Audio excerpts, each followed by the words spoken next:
because we just had snow over here.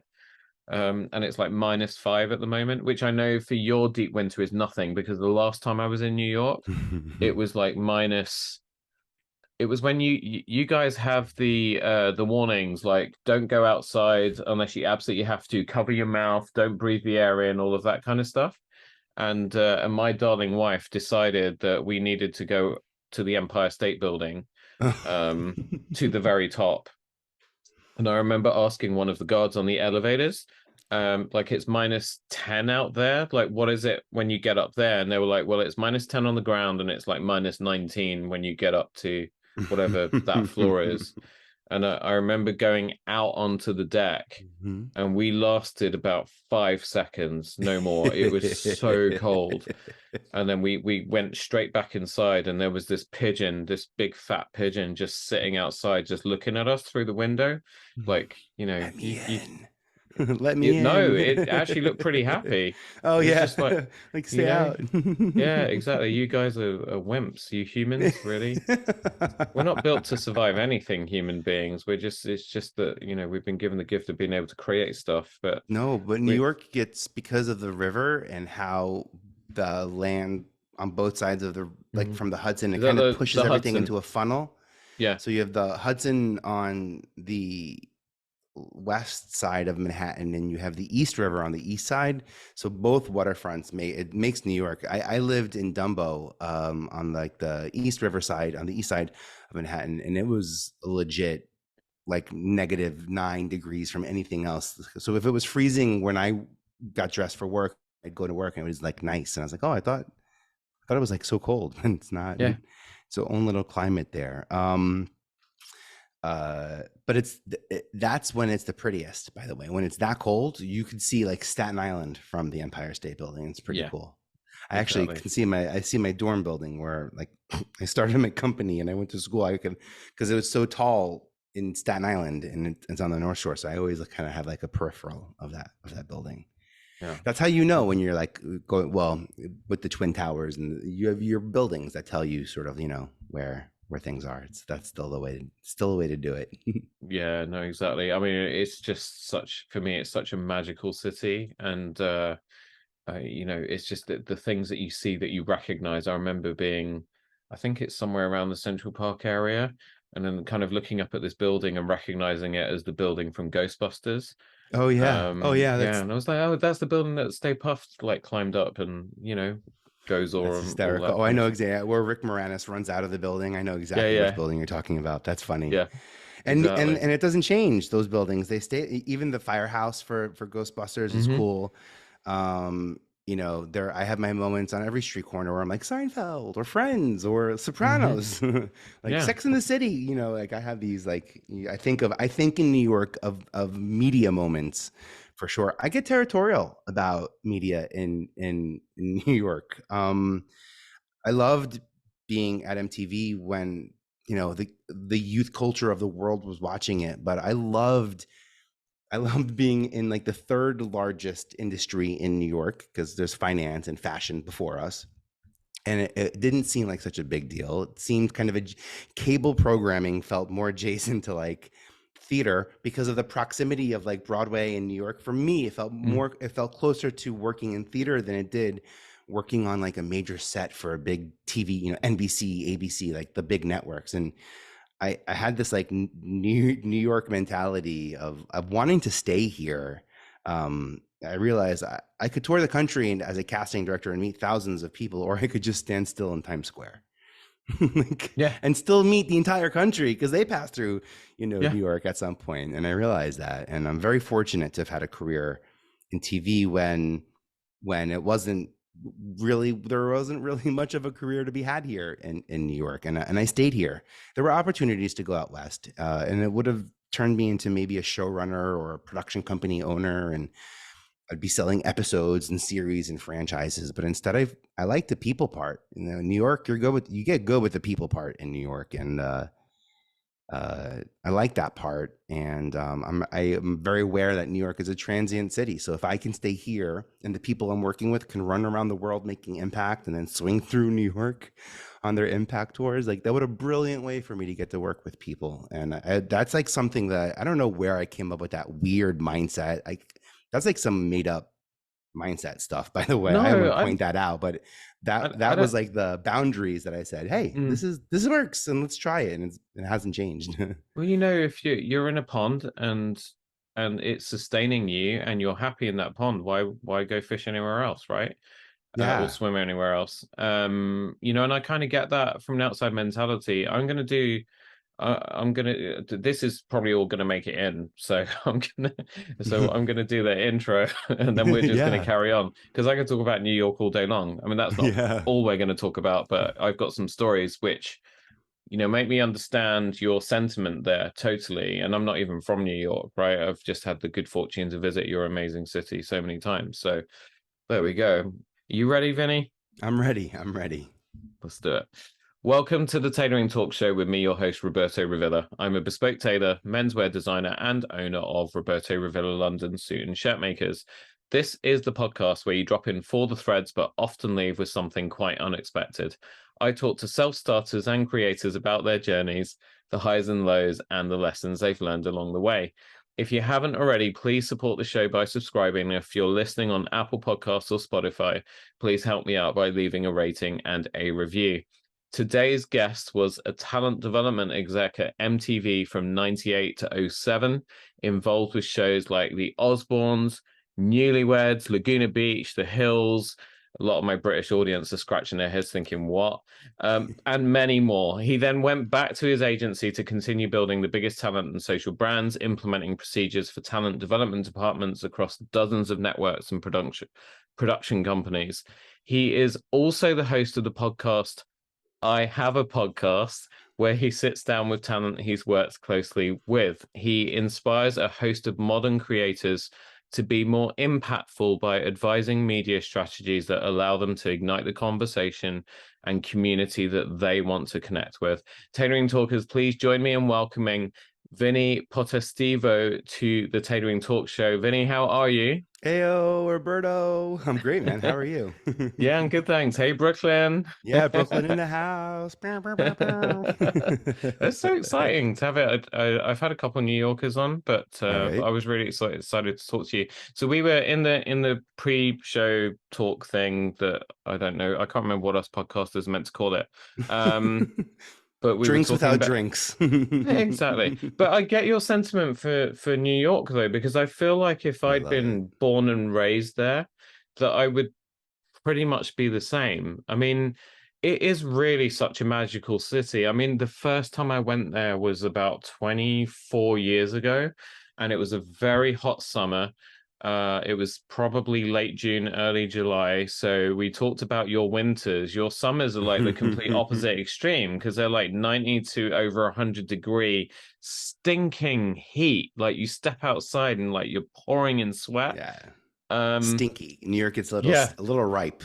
and there were so many magical moments because I remember seeing, like a kind of black, one of those Lincoln style town cars parked outside the public library. And there was a film crew. And I'm sure you see film crews like all the time over there. But you got to think this was what was 20 like 97, I want to say 98 or something Yeah. like that. And so my first time in New York, it was actually my first time abroad, to be fair. And so I saw this black kind of town car, and there's a film crew and so on. And I turn around to my friends and I'm like, they're filming Men in Black 2. That has to be Men in Black 2. And it was. And then at one point we went to Grand Central Station for the first time, and I wander Mhm. into this place and I'm looking at it and I'm thinking, I mean, so many great movies, right? With so many Mhm. scenes there. But I'm thinking of Al Pacino and I'm looking up at the ceilings and so on. And I'm like, this was that scene in whatever film it was. And I this guy, he was like a bouncer or something.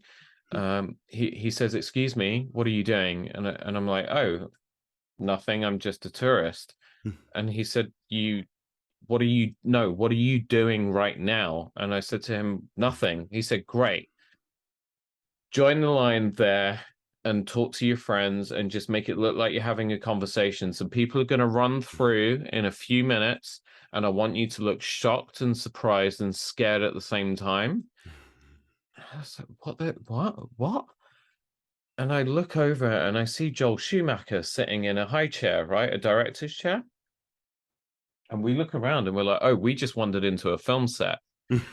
So we did what we were told. We're queuing up the elevators at Grand Central, and all of a sudden, Chris Rock and Anthony Hopkins come running through, chasing after some other guy. And it was a film called Bad Company, which I have never seen, but I should be in it somewhere. And we were like, oh wow, that's Anthony Hopkins and Chris Rock. I was like, but this is just absolutely insane. I love But that. that's the magic in New York. And I remember the first time when for a tailoring company I worked for previously, they wanted to open in New York. So I went over there to kind of, get it all set up. And the way that people, Manhattanites, I guess you would call them, just embrace entrepreneurs is incredible. Like we don't have that over here. Over there, it's like, yep, come in, and they're showing you around the place, and they're talking to you about yeah, their achievements and all this kind of stuff. And then you're like, would you like to try me out on a suit and see it? And they're like, if we're going to do this, we're going to do this proper. I'm not going to try and do the accent. We're going to do this properly. So let's do 4 suits and 5 sport coats, and we need pants to go with the sport coats, and then we need to match shirts with everything. And I just never had that before, and I was just like, oh my god, I just want to.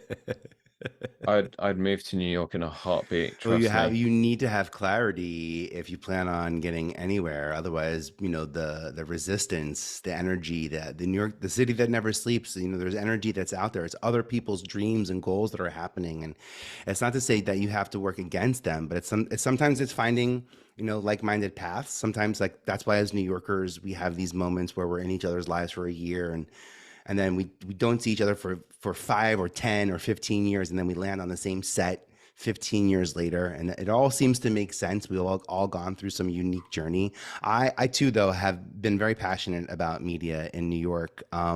You've had some really cool experiences accidentally. I had not to say I had an accidental moment which led to my job at MTV in Times Square. Was meeting up with a casting director who was looking for audience members, and ultimately I was able to leverage a moment in Times Square in front of a live studio audience to turn into a 10-year career at MTV.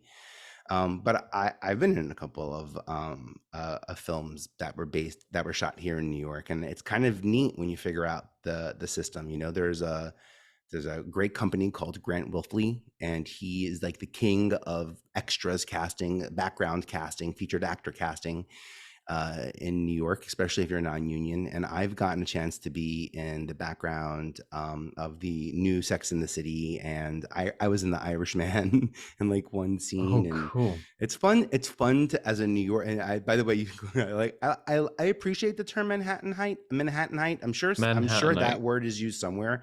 I think we would say New Yorker, like with a real thick accent too, like a real thick New Yorker accent. I think that's the coolest part about those giant films, and that's kind of like it felt approachable in New York.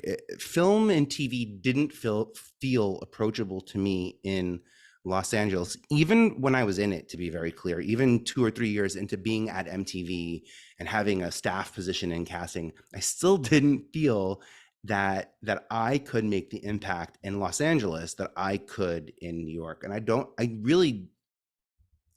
there's a lot more networks out west, there's a lot more talent out west. There's a lot more opportunities for media out west, but I found myself in a unique position here in the East Coast. I found myself being, lucky to be an early adopter and an early name in the reality TV world. And I didn't realize I was doing this then, and it's this part of my strategy even now moving forward, and how to stand out and how to get discovered is you got to stand still And like, I felt like I need to be Vinny from New York. I felt like Vinny from New York is going to stand out more in this media industry than Vinny, the casting director, or Vinny, the MTV guy, because I actually got de-Vinnied and then out-Vinnied as soon as I left because of Jersey Shore. So like Right. anyone who knew Vinny from MTV when I was there is a very different Vinny from MTV that most people on this planet now know. And I love that, by the way. Hey, I say that defensively. But he's from Staten Island, and there's a part of me, I'm from Staten Island, and there's this like sort of New York pride where it just felt like cable wasn't supposed to work. It felt like reality TV wasn't supposed to be as accepted, and it was not an easy journey. I work in podcasting now. I worked and still do work in cable, and predominantly cable television, unpreferred media, to be honest. Most people wish I was casting commercials or films, or like, oh, if Vinny's calling, it means I got to go do something. But if you do it and you do it right, I can get the whole world to see it. And I learned how to capture those great moments while at MTV. I didn't learn how to distribute them at MTV. MTV, the network, gave 30-minute windows for us to figure out how to tell the story of Newlyweds, or how to tell a couple of prank turned punked storylines, or what's happening in the house of the Osbournes that can make sense for the world to understand how functional a dysfunctional family can really be. Because I don't know about you, but like, I was the Osbournes in my block. My boss, by the way, Rod Asa, the man who sat down with Sharon Osbourne and they came up with the concept. I know he and I would both say it was we were the Osbournes of our neighborhoods. We were the dysfunctional loud family that somehow worked, and they have so much heart and so much love, and they're so supportive of each other, but also quickly misunderstood and quickly overjudged, and unlike the status quo, that most people strive to be. But I think that's where greatness lives, is in that area where you have full control over your moves. Not to say that you have control over how they're perceived, but that's what I liked about reality TV, was even the parts that are quote unquote controlled, or the pieces that feel a little contrived and done for TV, the reality is those actions still happened. What reality TV gave people the opportunity to do is just kind of like make more fun options, or throw in different unique ways to compel a story, but still the actions that were taken were real. The outcomes, trust me, the outcomes are very real. I think there was like maybe one season in the early 2000s of maybe Kelly and Jack moments where they were like, oh yeah, you did it for TV, but past that, no more. And I even remember the housewives having this conversations with each other. And when I got to cast Housewives of New Jersey, and they're like, no more in season 2, no more of this, like, we got to get on the same page. And unfortunately back then, discourse really helped cut through the clutter. So networks and producers saw that and ramped that up. And now there's a lot of responsibility in creating content. These networks don't let producers put talent in situations like that. They have more opportunities for talent to step up and step out of what they're being told to do, so they have space to be who they are.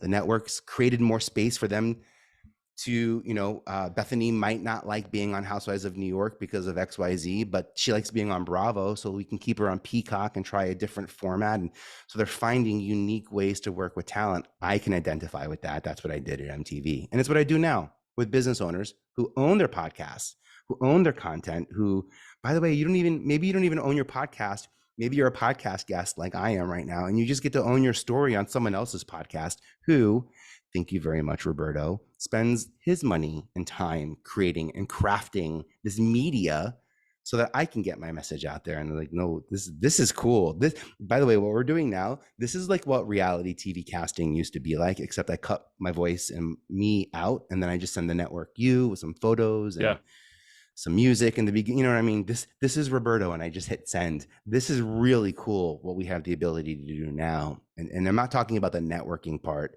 talking about like the really interpersonal discovery piece, the part that changes the alchemy of the next question and the output of what comes after that. So all of that to say, I love Yeah. being creative, and that people understand this creator economy, that people finally can put value and can invest in creators, whether you're advertising or marketing or pure creative, like many of us are.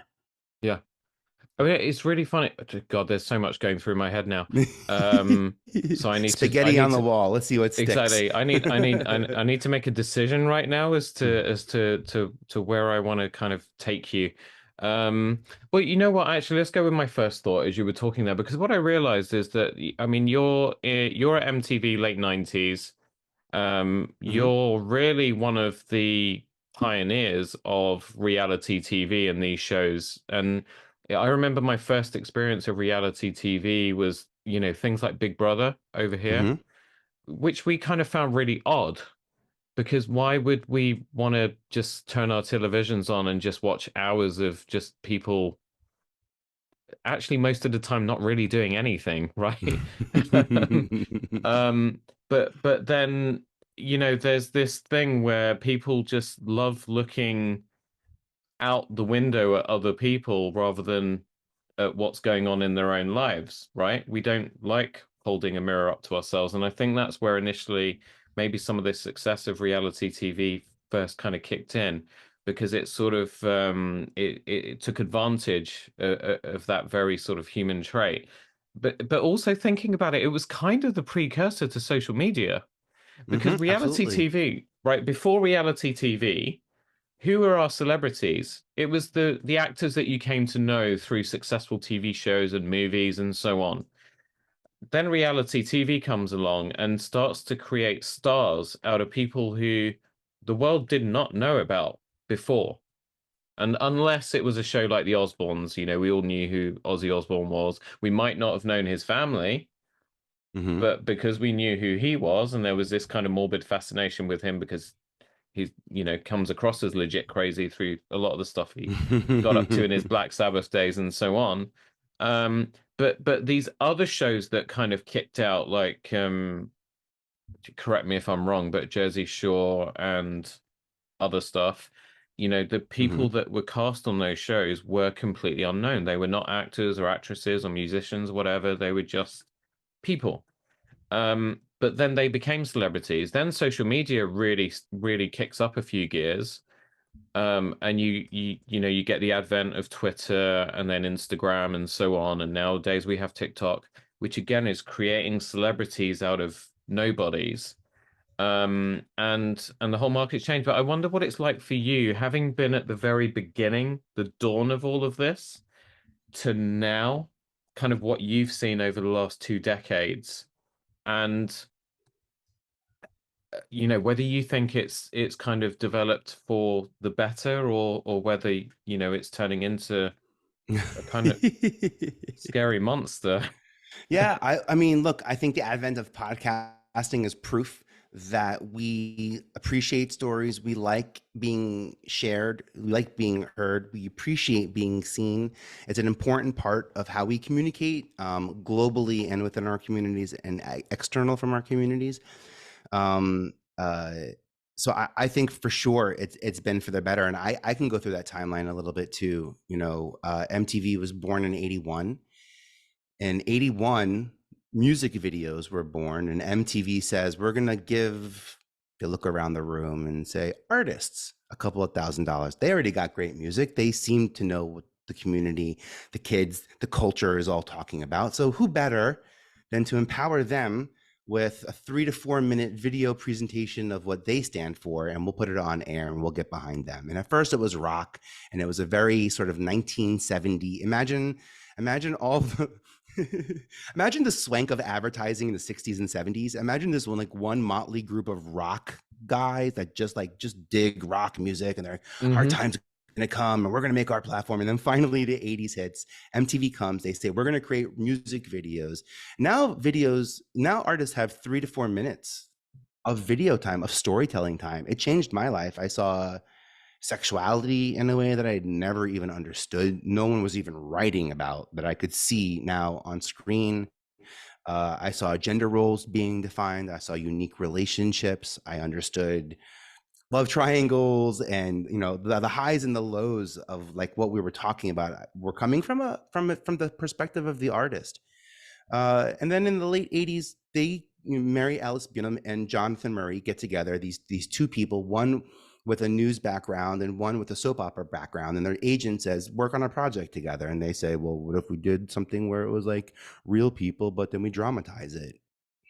And they came up with The Real World, and they pitched that to MTV. And for 10, maybe 15 years, Real People stayed on MTV, and MTV dominated this like reality Real People market that didn't go anywhere outside of that network. Except for maybe CW and a couple of the other networks that I can think of in the early 2000s, there wasn't this boom until two things happened. One, the format touched a celebrity like the Osbournes, and then Jessica Simpson, and then Ashton Kutcher. And it was that trifecta that got Osbourne season 2 the record-breaking numbers that it got, and gave us the platform to get Newlyweds to the second season and introduce punk to the world. It was that trifecta of rock. I look back at the DNA of how the explosion happened at MTV. It had to be Ozzy Osbourne. Who else would the powers that be at MTV? Who else would possibly buy into that idea, right? And then what I thought was cool was that I was at MTV in '98 when they shifted, and I actually will say this two ways. I'll say it the easiest way first, which is they shifted from 3 to 4 minutes to 30 minutes. And then they gave artists 30 minutes for storytelling instead of 3 minutes. And Osbournes and Newlyweds, Jessica Simpson and Ashley Simpson. I can go down the list, Dave Navarro, and I can go down the list of people who took advantage of how to tell a story in 30 seconds. My job was to find talent at the network. And I remember one of the new hosts, we call them video jockeys, VJs back in the day, was starting his session, his recording, and I went down to the studio to make sure everything was cool and they were set up. And the guest was will.i.am, and will.i.am was like, they were the #1 video. And then after we were all like, congrats on your first hosting gig, we were so excited. And then Will turns around to his manager Seth and quickly pulled me into the conversation. He's like, wait, so I have the #1 video and I can be on MTV for 3 minutes, but if I host the show, I can be on for 30? He's like, how do I get my own show? And I was like, wait, what?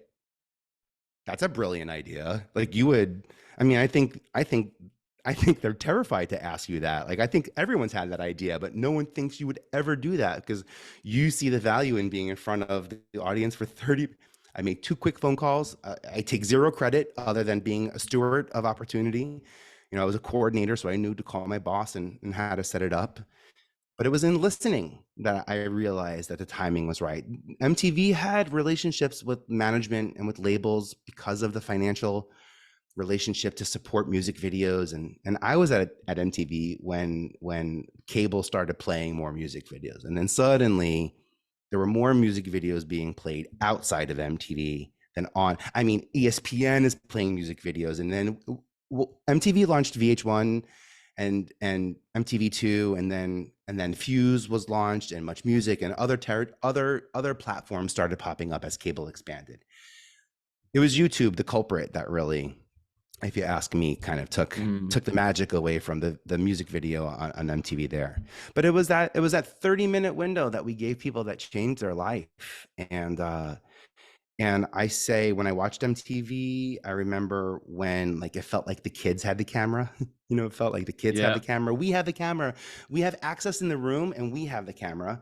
In the 90s, I feel like it was a little bit like, let's give the camera to those celebrities and see what they can come up with. And they did their celebrity reality version.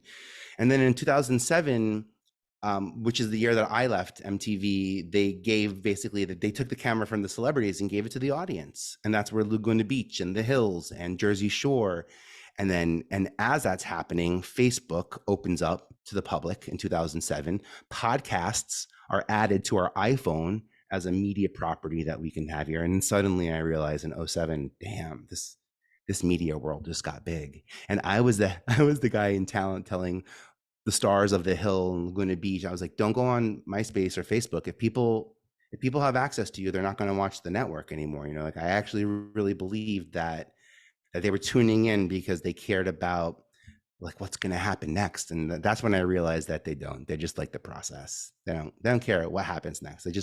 They love a process. They love a good emotional journey. And that's something that a lesson I've learned throughout my entire career that I've taken with me from MTV on. Yeah, wow. I didn't even think about YouTube in all of this.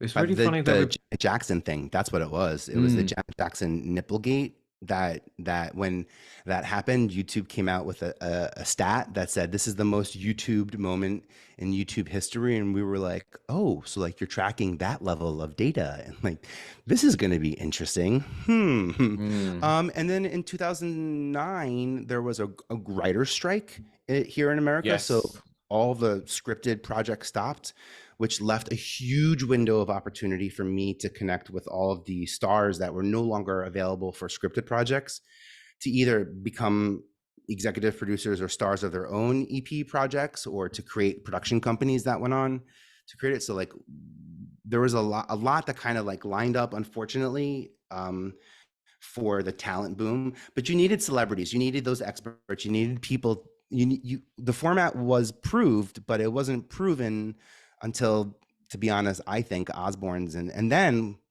Mark Burnett and a couple of really smart producers looked at the American market. America, by the way, when you sell intellectual property, the network owns it, which is not how it works in most other countries. So like Mm, you would sell Survivor to Sweden or Switzerland because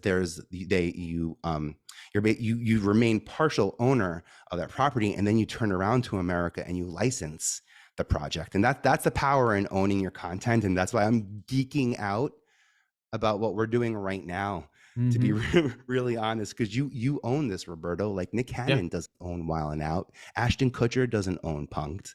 Like these, they can't relate to you on owning your content and getting it out and getting seen by millions and being able to make the impact that it can. They had to give something up back then.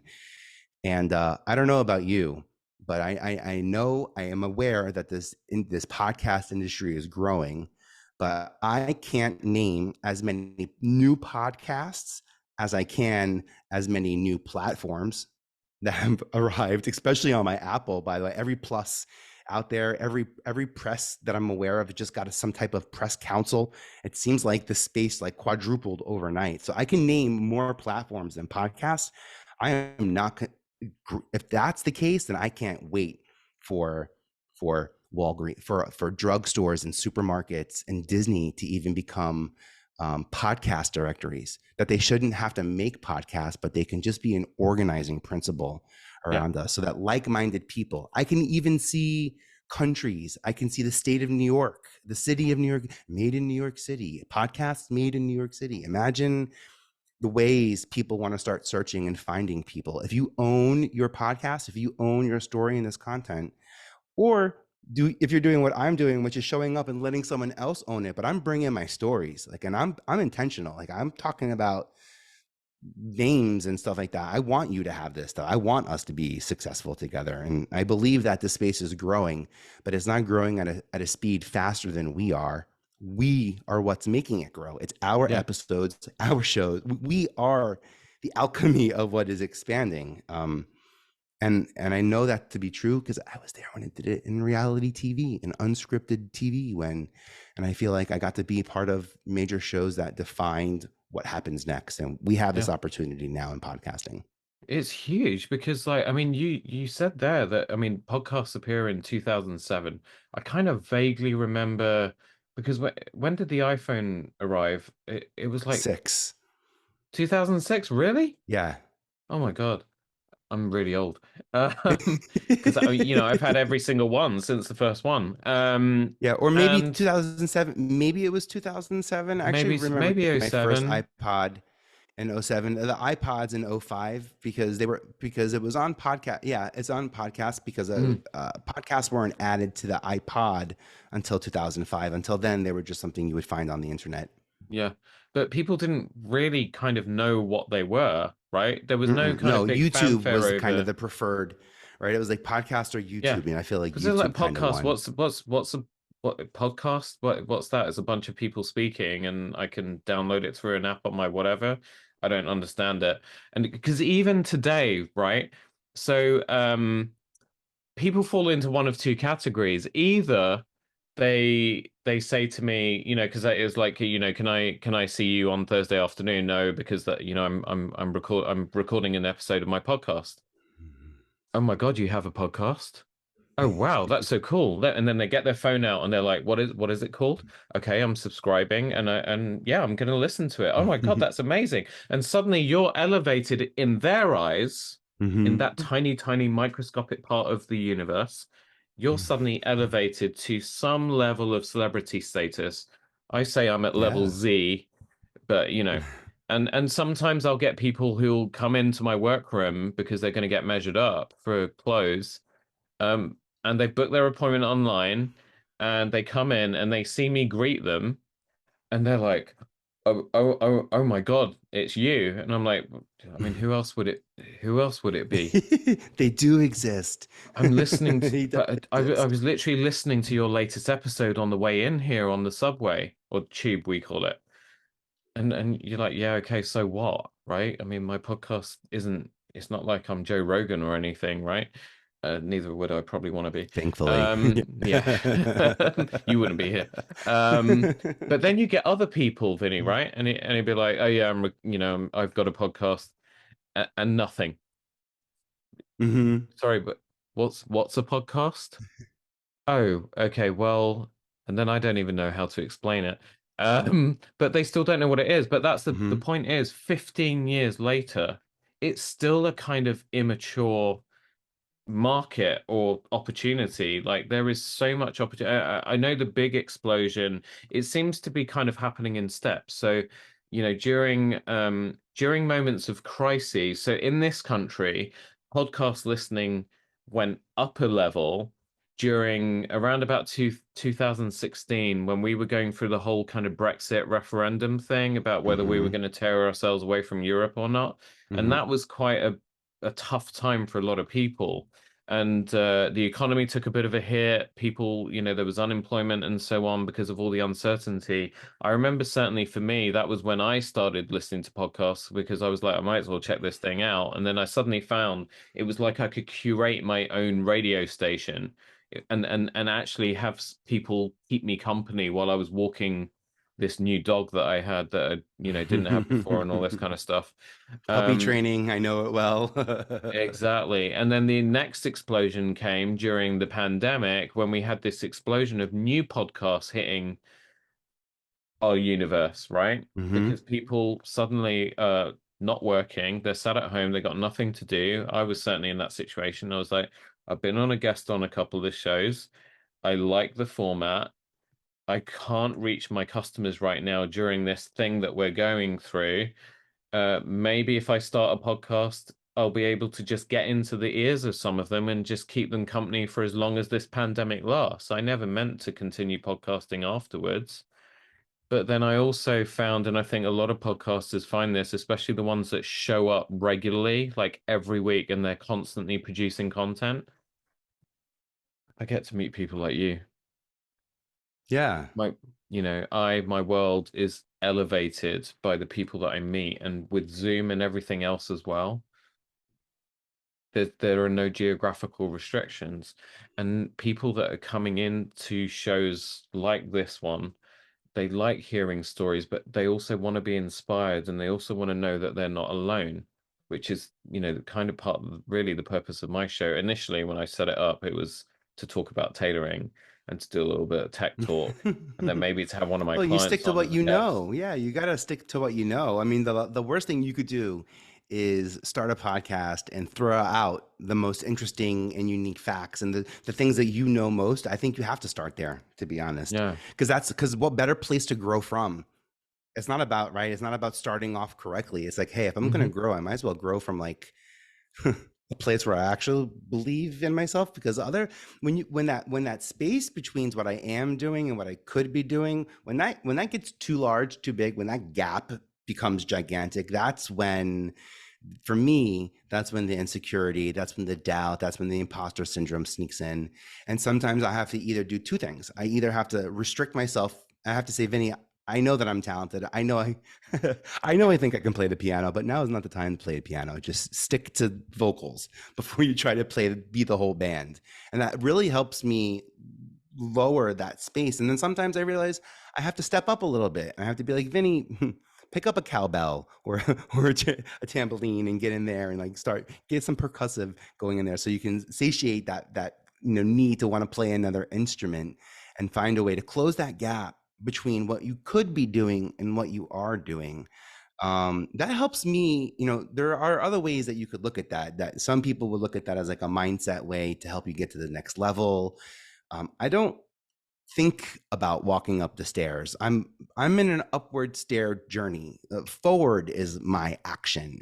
I happen to be on the incline, but I set my goals and mile markers and social markers and like I spend 6 days a year recording my podcast. I spend 150 recording other people's podcasts. That's how much I get out of one-on-one time with people, because I used to have to do it in the casting room one-on-one. I used to, I'd be in like Diane von Furstenberg's office interviewing her team for that show, or every single person at Vogue. And I've been invited in to these housewives. I'm literally in someone's home interviewing them and their children and their spouse and their sister-in-laws and the friends and the boutique owner, all those pieces.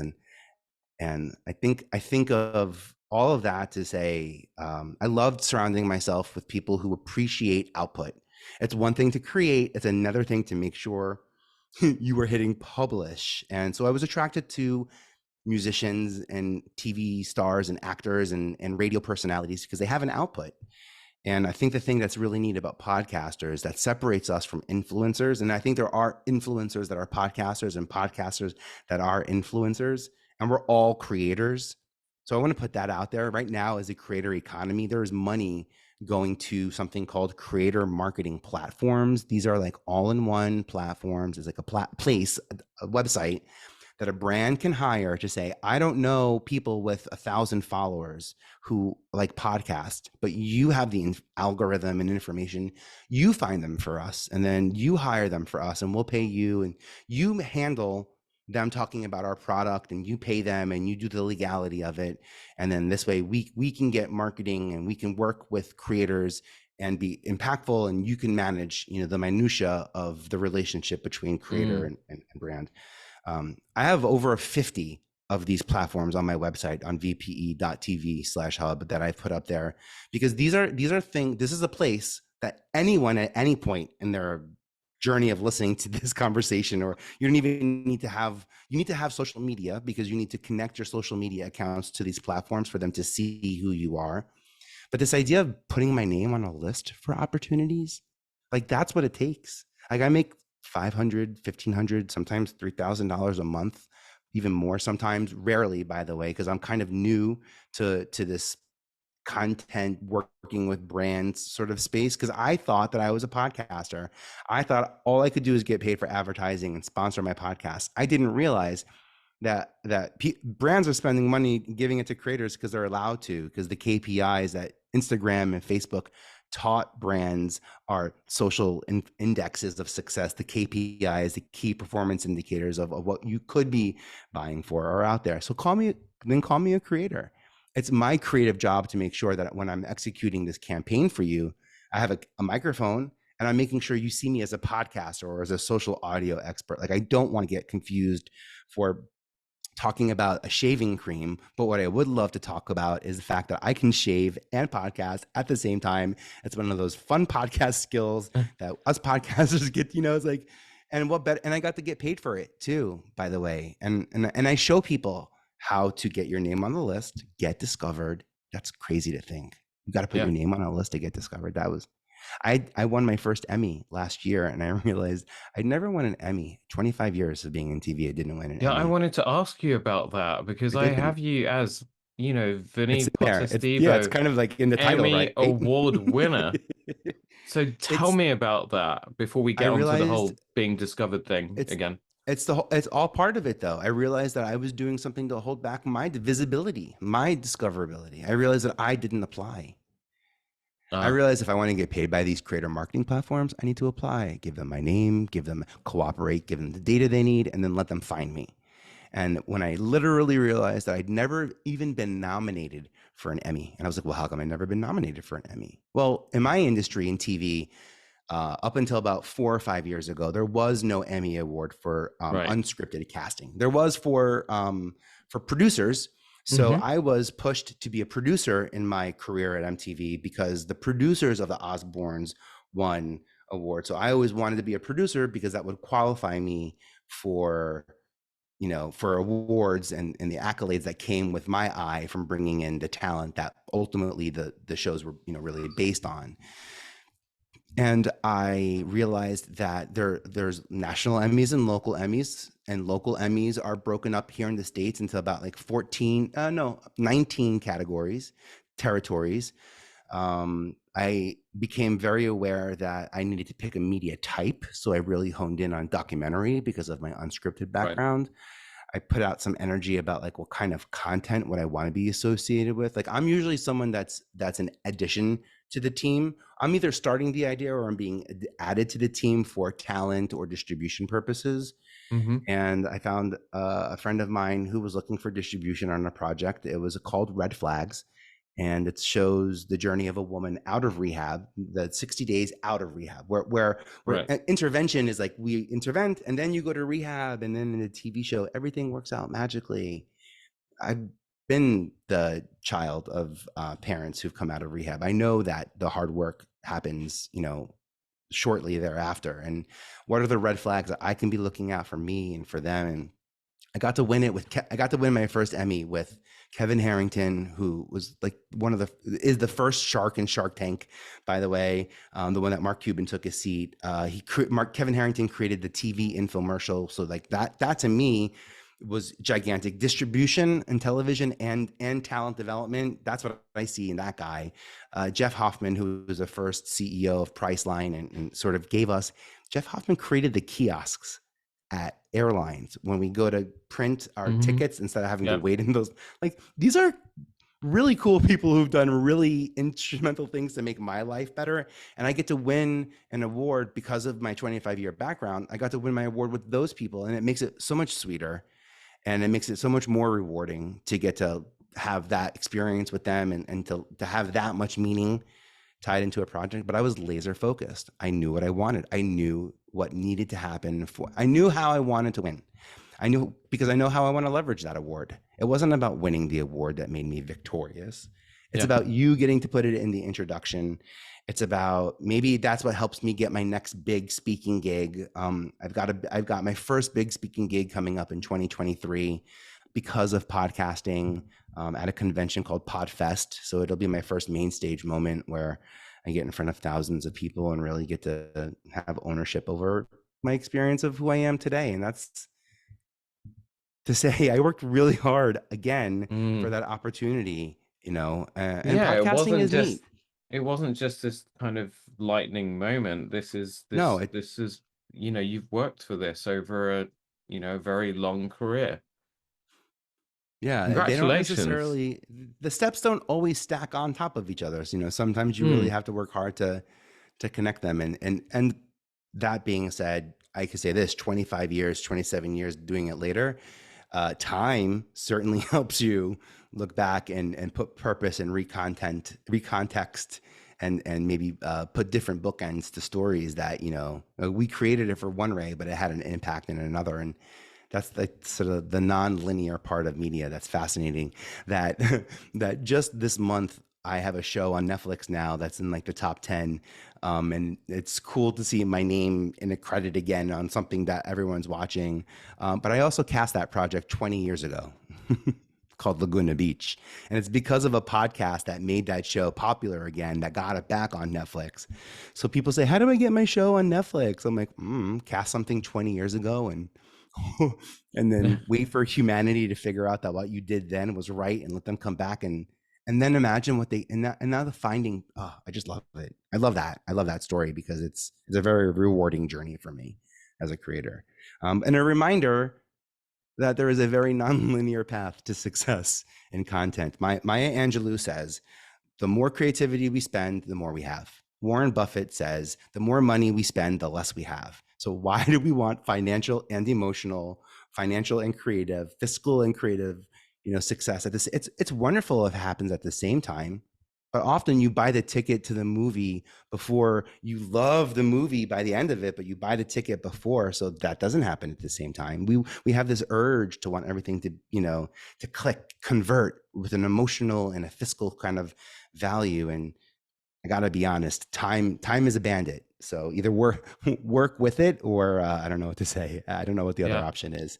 Well, that question of time is kind of pretty relevant right now to a lot of brands, and that, whether it's a small entrepreneur or a podcaster, or an actor or an actress, or a corporation who are trying to get discovered and connect with the audience that they want to connect with. But then in this day and age, there are so many possible methods to do that, and people kind of seem to spend a lot of their time trying all of them, hoping that one of them is going to provide that lightning in a bottle moment and completely blow up, go viral, whatever you want to call it. Mm-hmm. How, when you start working with people, and I know that your clients vary in terms of what they do, who they are, whether they're a brand individual and so on, but how do you kind of start the process of trying to help them navigate where they really, really need to focus?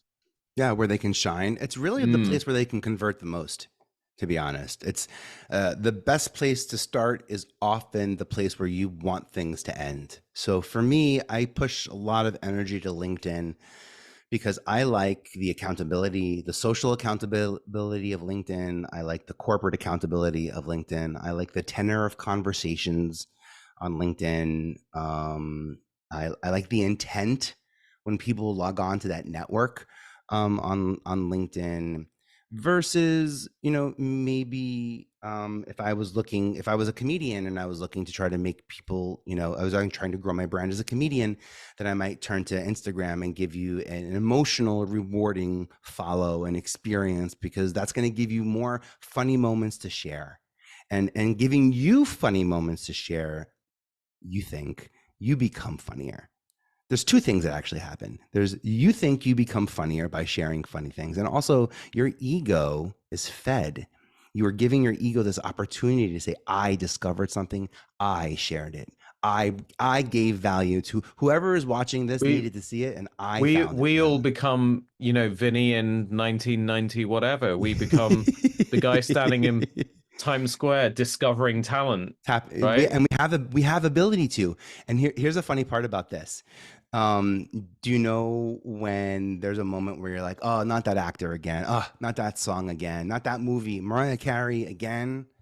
Mariah Carey's fun in the beginning of the season when we all have our moment to share it. Mom, you have to, here's the, oh, it's cute, between friends. And then it quickly becomes oversaturated. Her visibility becomes so much so that we think everybody has access to her. Mm. And then we stop sharing our experiences with her because we now have something to lose, versus before, where we felt like you could gain something by getting an access or a touch point to this person.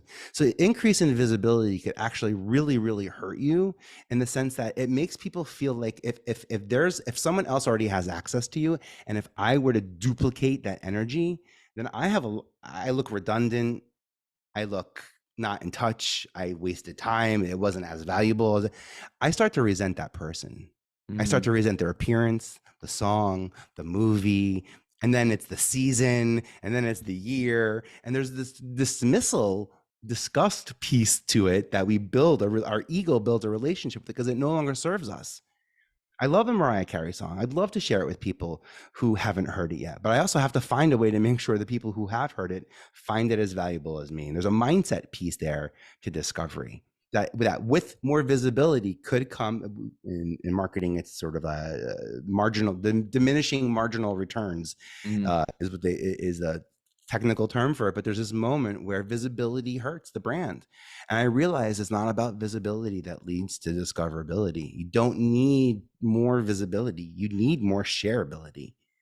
It's in the aha moment of this podcast Yeah. that you go and leave us a 5-star review. But then after you leave the 5-star review, take a snapshot of it and send it to me. And then we'll have a real conversation and we'll really keep talking. I'd love to, share with you in some energy. But it's in the share that matters. It's in the share of tone, of energy, of sound bites. I love creating guest podcast content because you may take this and turn it into sound bites, social media posts. I can go on and on and on about the places now where you can put content that you own that happens to be recorded by way of podcast, but content you own, content that should live now on Pinterest TV, because Pinterest TV just launched the end of 2022. And it is long form, evergreen, shoppable, tappable, immersible content. So if you've created something for stories on Insta or stories on YouTube, you have the perfect place to put some more of your vertical content, and especially if you have an offer to give on top of it. This podcast, we've talked about a couple of things. Imagine watching this and then being able to tap it. That's the future of where we're going, and owning your content is going to allow you to show up in those places. Also, just because I'm talking about owning content, I gotta say, quality matters too. Yeah. So if you can afford a 4K camera, grab one. Also, Apple came out with a really cool opportunity, and I don't know, and it's not an opportunity, but a really cool ability to connect our continuity. Continuity, is that what it's called? It's the coolest thing that these are really great cameras, and they're more than enough of what I'm talking about for the future. It's not about looking great now. It's about looking great 2 or 4 years from now, when the expectation of content is 4K, because by that time it's going to be 8K and then it's 16K. It's just, trust me, a lot of my highlights from my TV success are in 4:3, in ratio 4:3, with the bars on the side and standard definition, and you got waves coming, up. But that's the thing. It's moving so quickly, because when you look at some of the, the biggest YouTube creators today, you look at their early videos, you go right the way back through their feed to when they first started, maybe 5, 10 years ago, and they were just filming on like an iPhone 3G or something. I don't even know if you could record video on those, but anyway. But like 1 megapixel cameras and that sort of, actually not as bad as that. Like, recording on like an iPhone 5, for example, Yeah. right? 720p, it's fine. It was fine at the time. By today's standards, not so great. But at that time, they basically, they kind of caught the wave, because what you had to do was just do it, right? Yeah, it Don't was all worry about so access, much. right? Yeah, it was just access. Like, get it out there. It doesn't matter that, there's some wind noise that's muffling you a little bit, or the picture quality is not great, or your framing's not right, or you haven't done your hair right, or whatever. It was just get it out there. Yeah. And then you fast forward to those guys and girls today, and the production quality is incredible, because they've built their business. They obviously have the income and the revenue to have whole production teams and people doing all that stuff for them. And the problem for people trying to enter the space now is they're comparing themselves to, a Marquez Brownlee today, or a Sonny Sure. Mr. Lenarduzzi Beast, and today, and thinking, okay, well, I can't afford to produce any content like that, so I need to do it myself. I haven't got time to do it myself. I will do it one day. And then they put it off, put it off, put it off. And then what ends up happening is they don't, they create some content, but it never gets seen. It never gets shown, yeah. because they're so scared of all that kind of comparison sort of stuff. I'm speaking some of this from experience. Like, I'm not, Yeah. other than the fact that business wise, I don't have time to, people keep asking me, you need to do these YouTube videos where, you show people how to pack a suitcase, or you do that thing where you throw your keys up in the air and you're wearing a t-shirt, and then when you catch your keys, you're going out the front door and you're wearing a full suit. I'm just like, I Well, don't do you know have what I think about I don't that? have time for That any of that. feedback, I think that It's what you're not, doing is brilliant, because you're leaving space for people to want more. yeah. And in that imagination and that need, if you were to go and do those things, then they wouldn't ask you to do them anymore, because you would have done them. They'll figure out something next to ask you, because they figure out you're responsive. But the best thing that I think you're doing is giving them space to see, like, stay in that imaginary space. Let them have those visions. and then maybe let that inform what some collaborations look like, in the future Mm. or so. Also, we don't start off songs, with the hook. Usually we got to let the song build. Like you don't, and I will, you don't start in the middle of the song. It starts Oh really. my God, a great example of that is, so I'm going to come back to that, and then I Yeah. just need to go back 5 seconds. But the reason why other than time, is I see everybody else doing their version of the transformation videos or whatever, or we're getting dressed in the morning, this is how we Mm-hmm. do it. And I just don't like doing what everybody else is doing. I Podcasting, relate to that. Yeah. yeah. So podcasting in my industry. So I was like, before I started, and I was like, just tailoring talk. By the way, I know that my listeners are listening to this right now, and they're thinking they want to tell you, Vinny, he never talks about tailoring on this podcast. He just has a different guest every week, and we listen to their life stories, and we learn a bunch of lessons, and it's very inspirational. He never talks about clothes. Um, but I looked at other people in my industry that had podcasts, and what I saw very quickly, they did like two, three, four, 5 episodes, weeks apart, then stopped completely. They Mm-hmm. gave up. They stopped showing up. So I was like, okay, well, I'm going to do it because nobody else is doing it. And also, what I'm going to do is I'm going to make sure I show up every single week, and I'm going to keep producing content, other than the fact I love doing it. So Yeah. anyway, so that's it. So for me, That's it's all powerful. about, I don't like following the herd. I'm kind of like just, I know that very well. I didn't that's want to probably, be compared to anyone better or worse. I didn't want to give people the power to say, "Oh, Vinny does this. Oh, he's better version at this," or so and so does this better than you. I tried really hard to find unique ways. I know there are many ways to be successful, and if ultimately we're looking to get discovered, and I can help maintain discoverability, then like I'm gonna find my own way to do it because no one else has had my experience. No one else will get to say they created a talent development department at MTV and worked with blah blah blah. But a lot of people will be able to say, I don't know a single person in the industry. I didn't know how to get started. I didn't know who to turn to. And what I didn't do is turn to the people that were in the industry to help me. What I did is turn to the people who I wanted to help. I took out an ad when I was in college and I said, I'm looking to create my casting files. If you're looking for a future project, send me your information. What a weirdo. By the way, not even like a casting company, Student Box 577, One Campus Road, Wagner. Like I was like full on student mode. Like I was just, send me Mr. your Vinny. info. Yeah, like what did I know? I'm a tech guy. I know how to do like databases. So I got just under 700 submissions and turned that into a database. And then I started servicing. So I realized I'm in New York. I have access to this backstage thing, and I can tell them what I'm seeing because they might not, they might miss it. And what I started doing is, because I worked at the computer center at school, I would scan in. I'd be getting paid to work at the computer center while I'm running my side hustle, scanning in castings and sending it to dancers and comedians. And then one day I saw an ad that said, come to MTV Times Square. Whitney Houston's going to be, singing a song. We're looking for people in the audience. And choir was canceled that day. It was a Thursday. Choir was canceled.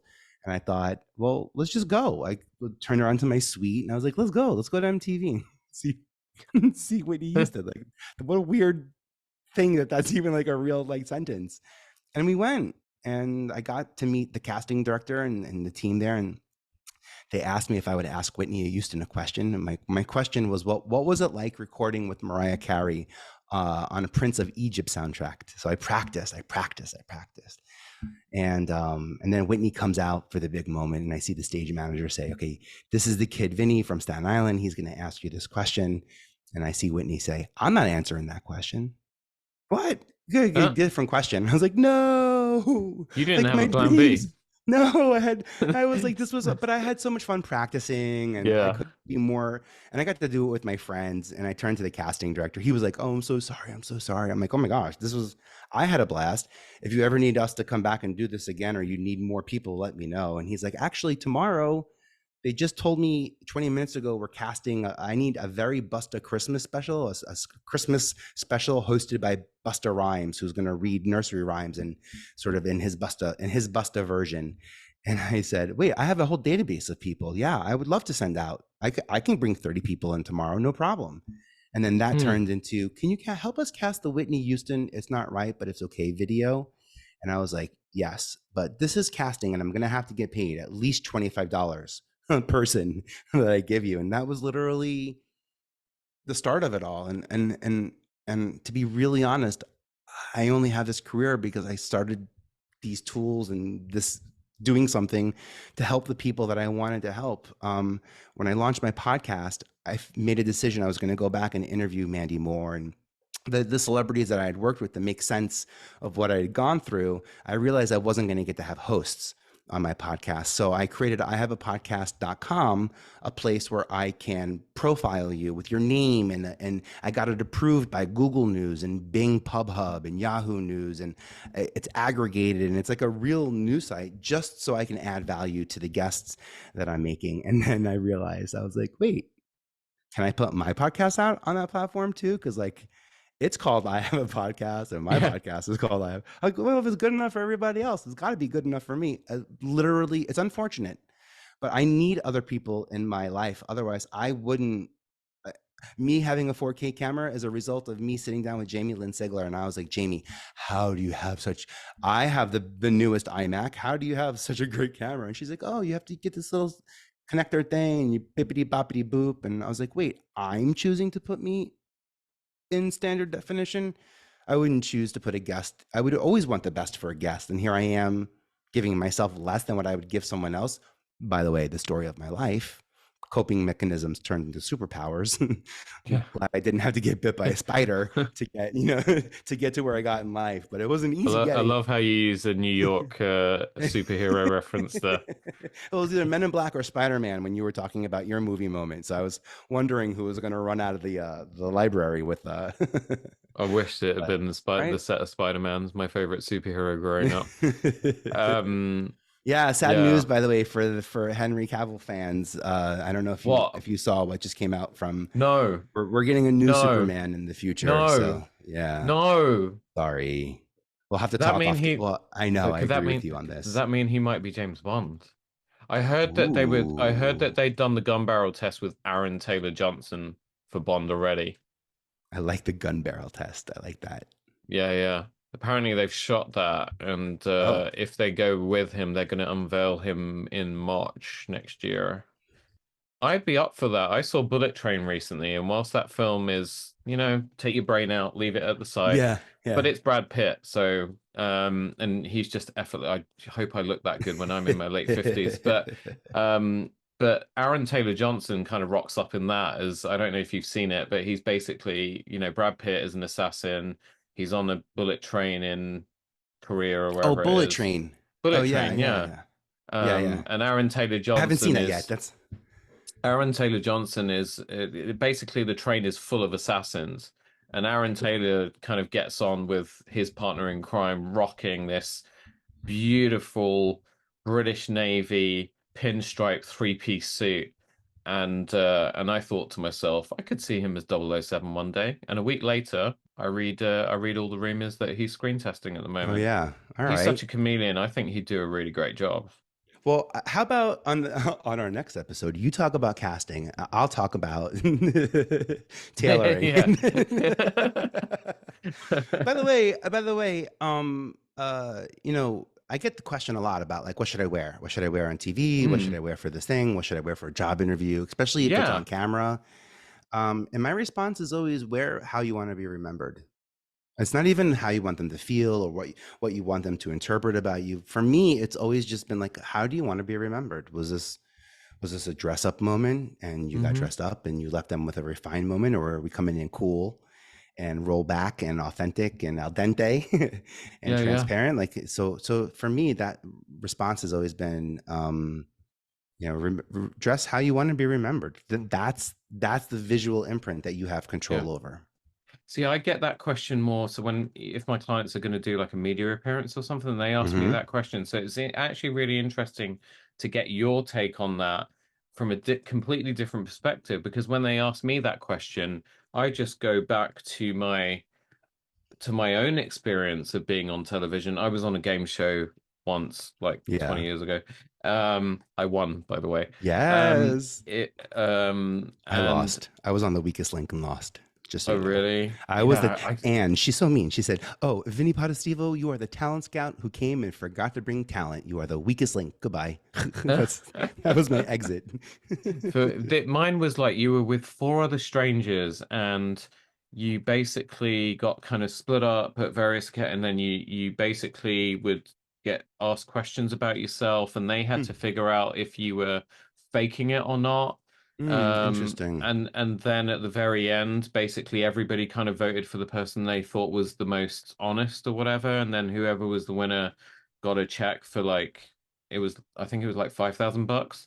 Um, and I won, Nice. and I did really terribly in the auditions, but for some reason the casting agents really liked me, so they just That's put when you me do your ahead best. anyway.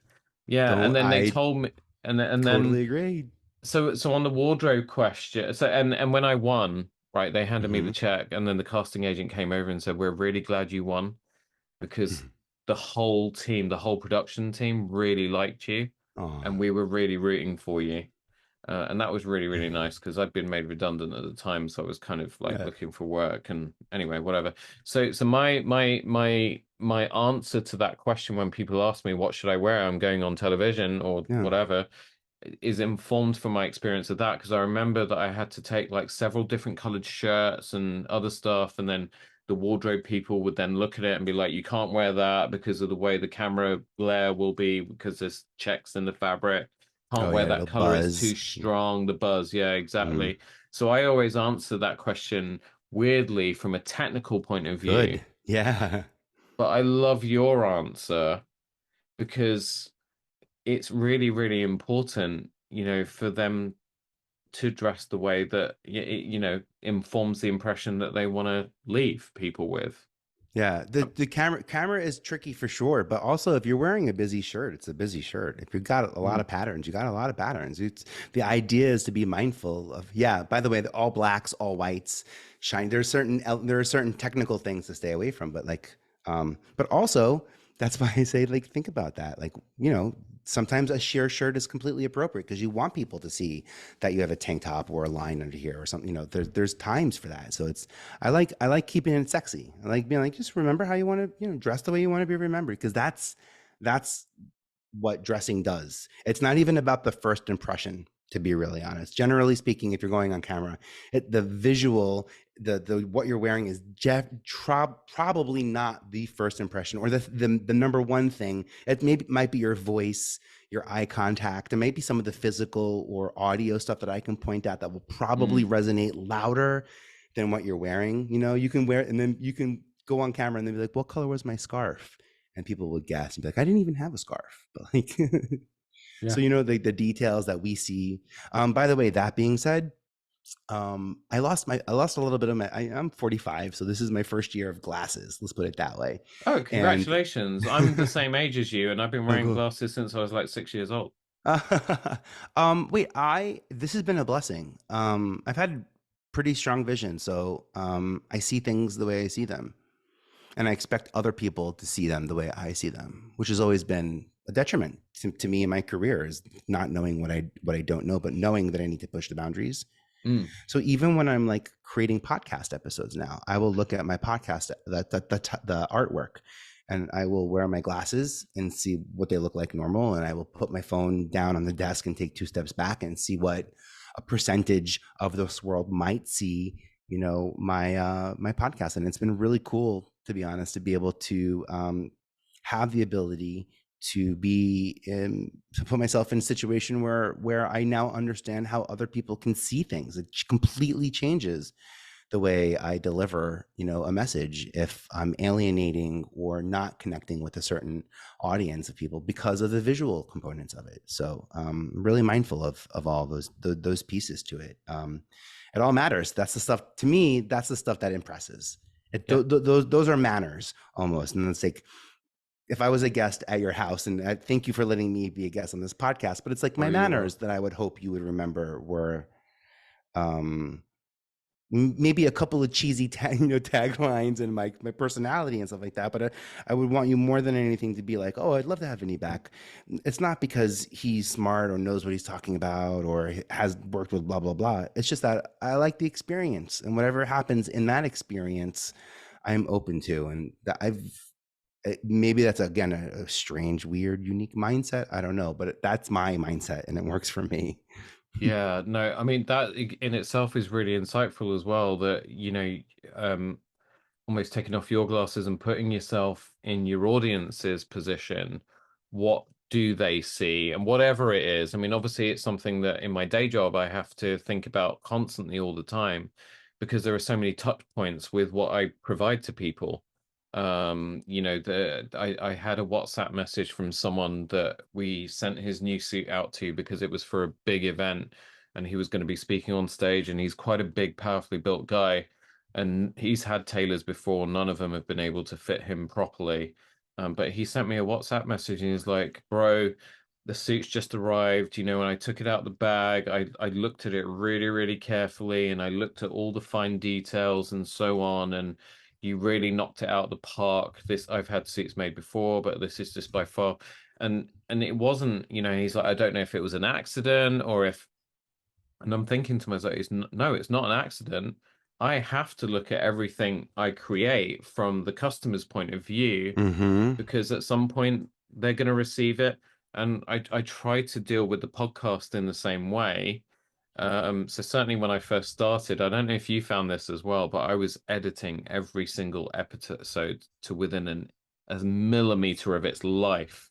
Like if my guest was umming and ahhing all the time, or they had certain vocal tics, um, I would be constant. Yeah. I'd like, right, strip that out, strip that out, strip that out, strip that out, and it would take like 9, 10 hours to edit half an hour's worth of audio. But I was just so, but That as time reminds goes me, I on, think we were like 3 or 4 days into shooting the Osbournes, and I'll never forget it. And then it was like the second week, and I remember seeing Sharon, and she's like, we're recording. And I was like, all right. She goes, I was going to do makeup, but fuck it. Who cares anymore? And I was like, wow, we're already at that stage where we're like, I love that. We're yeah. at it now. We've arrived. Exactly. So it's like fast forward now, like 18 months, and I mean this is like episode 70, whatever. And and it's actually Wade Galt, who's one of our fellow, Oh, part of our cool. Podmatch Yeah. community. And Wade said to me, he said, dude, you're like over 70 episodes in. You're really good at this. Yeah. Just get it out. You don't have time to do all of that kind of stuff. Put your music in at the beginning, put Yeah. music in at the end, get the thing out there. And Who cares about a few ums and ahs? you can always go back in, and you can always, how there's like a director's cut. There could always Yeah, be like the over tailored cut. yeah, exactly. Which is literally So just like me saying one word, by the way. Like it's cut down to just one word. Empowerment or impactful, whatever. yeah, but it comes from a place of wanting to give the very best Yeah. product to or your audience, thinking right? what's very best for your audience, let alone when they go, no, we want the ums and ahs. It Hmm. gives us time to breathe. We don't have that in TV. Everything in TV is like, give us air, give us time Yeah. to process what's happening and not have to sell us like in advertising, like in television, the way that how time is so valuable. I know your time is valuable. I'm not saying to take the long way, but we don't have to make those decisions for our audience anymore. I like that part. And by the way, if they want to speed us up, they can speed us up at Yeah, 1.5, 2.0. You can get me Alvin and the Chipmunk status level. Blast through this. exactly. That's it. And But the other great thing as well is yeah, feedback because, back in the day, when we were kids watching shows in the 80s and the 90s, right? If we had a problem with anything, we couldn't really complain to anyone. Yeah, we might try and write a letter to the write a letter network. to the network, Never, right? I mean, who did that? There were people Oh, that I did did. that. I have my return letter. Dear Vincent, thank you for your interest. Thank you for your What interest did in you Mr. what Rogers did you Staten write to Island. complain about? I always had ideas. I always had Oh, ideas. okay. I So used you to, were there's sending this, in suggestions. yeah, suggestions. Usually, I think it would be interesting if you would take a squirrel, and I would always come up with like, thank you. I would get these messages where thank you. While we appreciate the feedback and insight of our audience, we reserve creative decisions for our crew. There used to be these trading cards that we had called Garbage Pail Kids. Do you remember Yes, I those? remember those. Yeah, we used to There trade was those at there was school. never enough Vinnies, so I was like, I'm gonna take. I'm going to take my matters into my own hands. And I wrote Is that in, the one where because you had Cabbage Patch like dolls or oh, Cabbage whatever, Patch Dolls. Yeah. and then those trading cards came out. They were the Garbage The Pail Kids. So Garbage you Pail had like version ones of it. like Adam Bomb. So he was like the Yeah. Atom Bomb kind of Think of version. Vinnie Vomit, was Yeah, like, yeah, yeah, yeah, those yeah, are kind of yeah, like gross, yeah, yeah. garbagey kind of. But I I wrote in letters so much, by the way, because I remember getting the address. I loved mail. I loved Mm. letters in the mail. I loved that. I was that kid. Yes, I was. I would write. I learned in second grade or first grade. I learned that you can get the addresses off cereal boxes, and if you wrote in a nice thing about a cereal box, they usually would send you in a coupon. And then sometimes in my class, someone would get like a crate of tuna fish, and I'd be like, oh, do I like tuna fish? Do I? So I really started responding. I started writing. I had pen pals, and I was sending messages out to the universe well before I was aware that they would ever come back to me, by the way. So that's a good thing. I'm going to post my 7-year-old version of myself when I wrote my letter to Santa. I just got a copy of it that was posted in local paper, and I realized the sales copywriter that I was back then, that there's not a single question in my requests to Santa. I say things like, if you want to give me a magic set, that would make me happy. Sometimes my mom gets mad throughout the year, but I'm always trying to do my best. Like I say these like, I see the It's mind at suggestive work here. selling, just like, you know. Even I'm like, and if and Santa, if you'd like, I know everyone probably offers you milk and cookies, but like maybe their reindeer want hay. Let me know, and I can make sure you have. Like I would say things like that, and like I would try to like, what's your pain point, guy? What's the unique way that I can serve you? Even as a 6 and 7-year-old, that was built into me. But anyway, you can't take that part out. That curiosity, No. that wanting to serve people. I think we all have the ability to do it, and some of us have superpowers in other ways that we can certainly, elevate that process. So it's been cool now in talent development to have so many people relate to what I do. Like so many people can say, I built a brand. I got a brand on media. I help people create content. I help that creative content convert into sales and convert into growth. So many people can say that they do that now. And so many people can say they do that successfully too.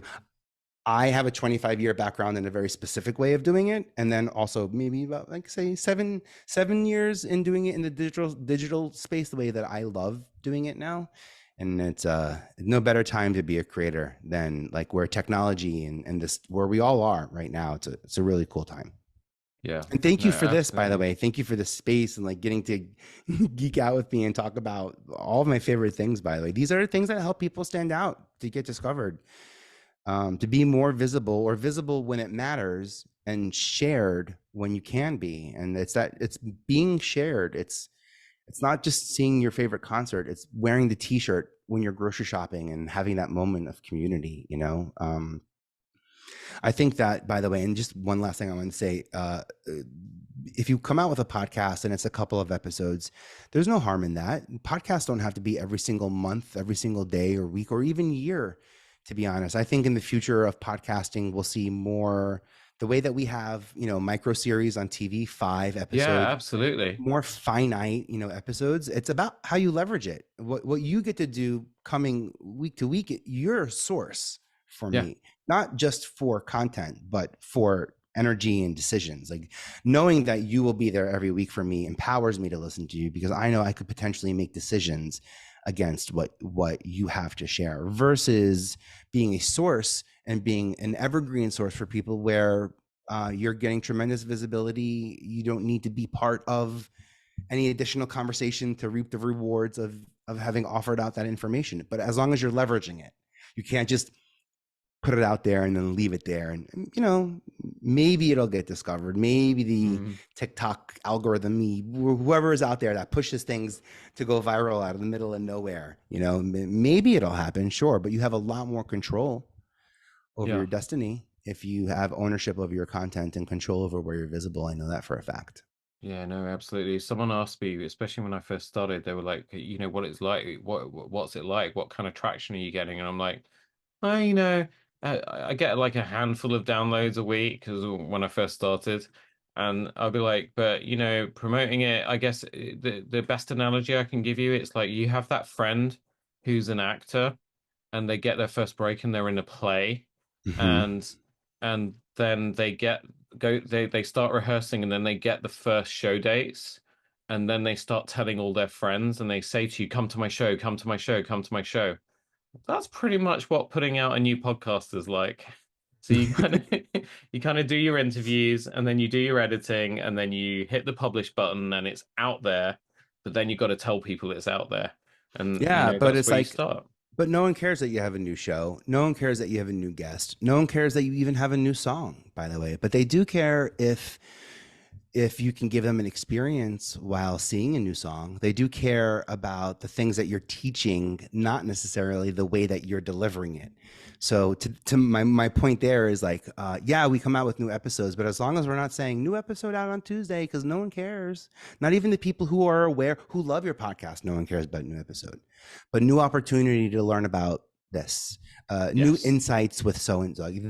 This is the new piece that really matters. So just I bring that up because I used to say new episode, and no one who liked no one who liked my podcast cared, and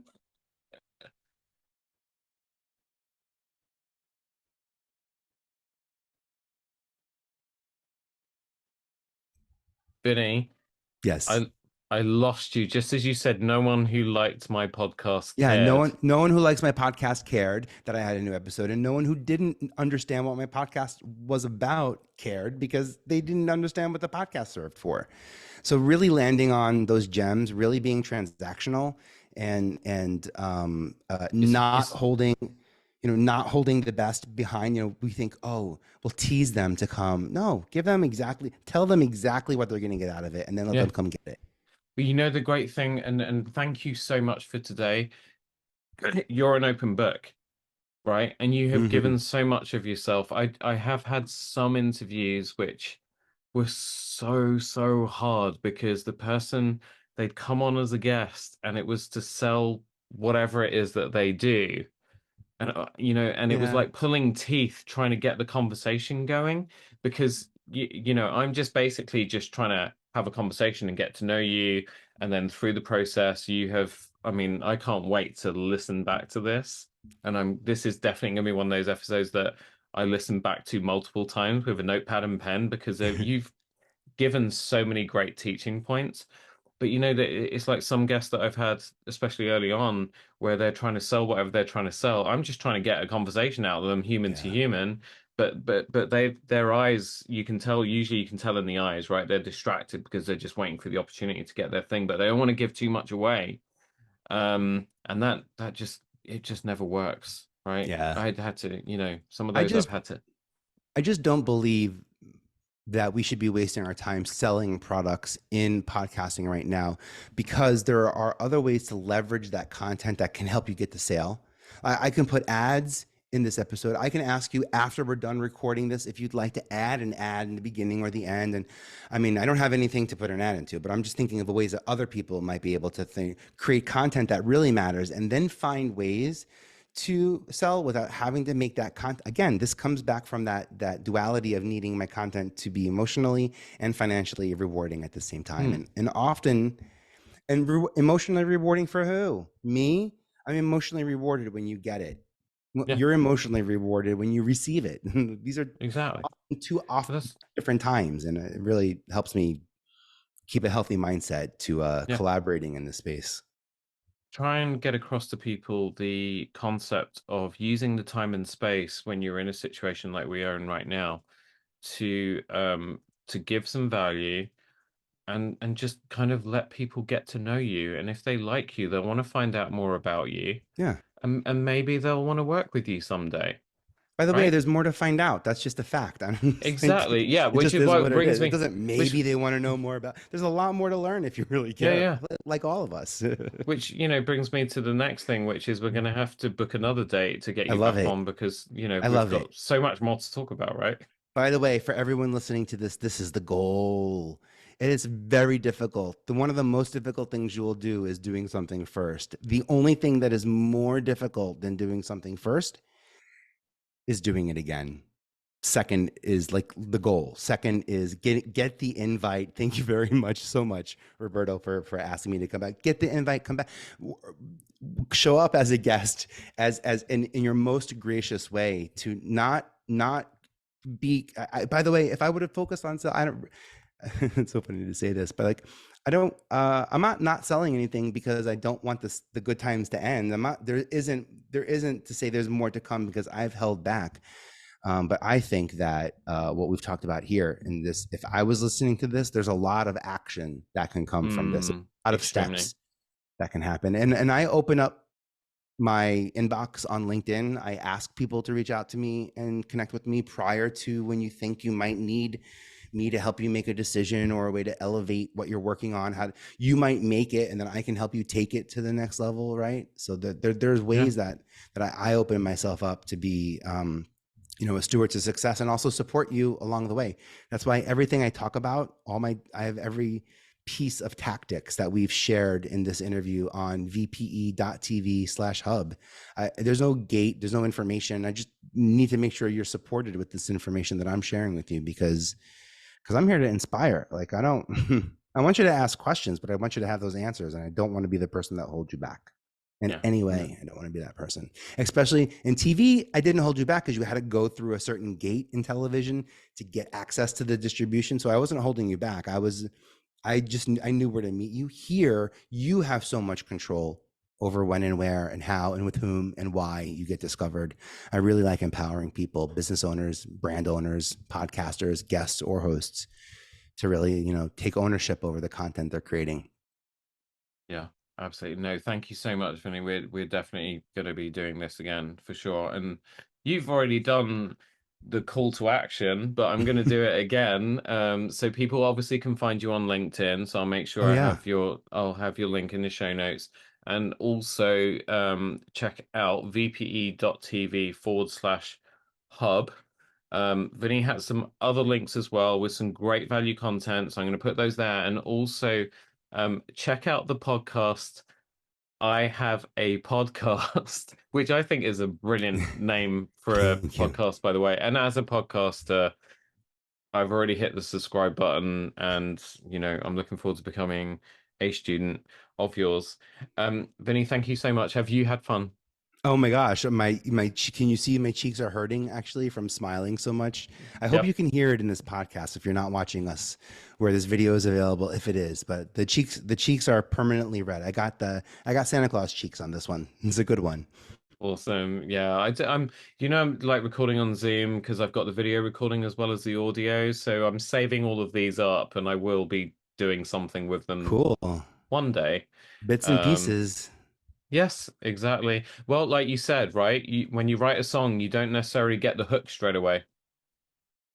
Yeah, you gotta like let them build, like you gotta let them take that journey with you. So they can celebrate, the highs when they are. I've got to tell you, sorry, I should be doing my exit thing now, but I'm going to hold on to you for a second. Did you see the Beatles 3-part documentary thing that Peter Jackson strung together I didn't. I think it's on Amazon Prime. Okay, I'll have to make note of that.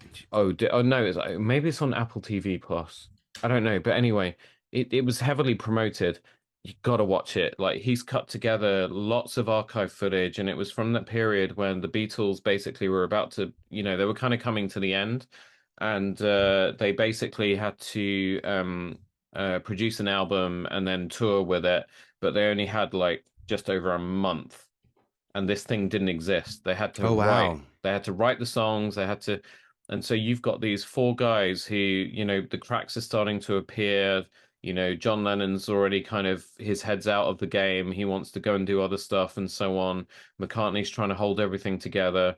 But there's one clip, and I'll see if I can email you the link, because obviously YouTube, is ever the way YouTube does, is cut this thing up so you can watch. But I have Disney Plus. I see it's on Disney Plus. It's on Disney Plus. So let me know where to look. Yeah. Yeah. So in the first episode, it's the part where McCartney he's just so basically Lennon's gone AWOL, kind of walked off. They don't really have any songs down at this stage. And so, Ringo's kind of just sitting around. George is, sort of faffing around as well with cups of tea and things. And then McCartney's just kind of strumming away on the guitar. And at first it's kind of just nonsense. And then all of a sudden you start to hear that famous kind of riff, right? Dun, dun, Oh, dun, that's gotta dun, be cool. dun, dun, dun, dun, dun, dun. And then he starts to kind of hum sort of random stuff because obviously there are no lyrics at this stage, and it turns into Get Back, which is one of my favorite Beatles songs of all time. But just to hear the evolution, like how that Oh song just yeah, sprang up and came into I being, love that. it's incredible. And I watched that clip over and over and over again because as creators, to me, it's joy, it's fascinating, it's and you know what? Like a few weeks ago, it was my wife's birthday. We went to a restaurant in central London, and guess who was seated at a table literally just like 5 meters, not even 5 meters, like 2, 3 meters away from us. Who? Sir Paul McCartney. Yeah. So That's having cool. just Did seen you say that, anything? Did you say anything to him? no, I think he was with his agent or something, and he obviously really looked like he didn't want to be bothered. There was a Oh, point where he got up to yeah. go to the bathroom, Mhm. and I got up to go chase after him because I thought I'd get him as a captive audience in there. My wife is here; she's laughing, and my wife stopped me and she said, "No, that's going to be a bit extreme, but That's hysterical. Wait, I too had a Sir Paul McCartney urinal moment. tell me." By the way, he was hanging out with Priscilla Oh, Presley. Presley. Yeah, at a place in New York. And I just remember seeing him go to the bathroom. I was like, wait, I need to go to the bathroom too. I don't know. It just seemed like the right opportunity. What a weird thing to share. But I was like, I wasn't in there yet, but I didn't look or anything. I wasn't being perverted or awkward. I was like, no, I just wanted to be in the, I just want to be in, just to be in the room with those people, you know?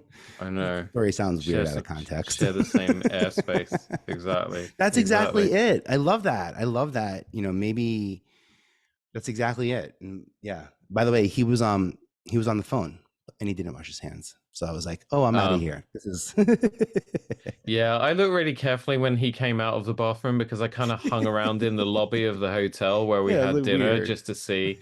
And he came out, and usually, even when you use the dryer, you still, you A know little what I mean? You shake. come out and you kind of a little Yeah. shake. There was none of that. So yeah, anyway, there we go. He's one of the That's greatest it. songwriters of all time. So I'm not This going to is why we complain. don't I was talk just about honored. celebrities we work with because we will like dispel the myths and heartbeat with stories like that. Wait, dude, okay, so here's another one, right? I can't let you Oh go yeah. yet. Um, I'm trying to end this episode because anyway, um, so Mandy Moore, one of your clients, I met her. So when I was 21, so she's probably a couple years younger than me. So it was when she just started because her first album, she was like 16, 17 years old, right? I 15. remember. Yeah.